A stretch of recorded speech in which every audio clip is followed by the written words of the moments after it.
dari Kabupaten Lombok Timur, tepatnya dari Desa Sopa, yaitu Musi Bedidulu Husmertel. Itulah pemain kita pada sore hari. Mohon kawasan di sini wajib saya kaki. Ya. Ini untuk petang-petangnya, Pak. Untuk pakai kursi. Mohon. Sini semuanya pakai kursi semua ya. Sebentar Pak, sebentar. Yang tidak memiliki tiket Anda masuk Pak. Untuk VIP kelasnya, coba dicek dulu panitia. Panitia. Dicek dulu Pak, supaya orang nanti yang diminta tidak kasih orang lain dikasihkan nanti ribut ya. Coba Pak Ketua, mohon siap komandan. Oh iya. Supaya tidak timpang situ Pak.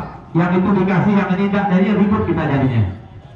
Soalnya aturannya di sini kita siapapun dia yang tidak memiliki kelas VIP kelas, mohon kiranya untuk tidak memasuki arena VIP kelas.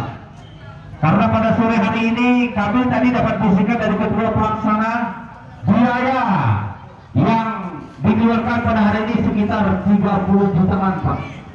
Percaya dan tidak percaya Anda itu pasrah. Yang penting itu biaya yang keluar pada hari ini sekitar 30 juta sekian. Oleh karena itu ampun dan bahagia.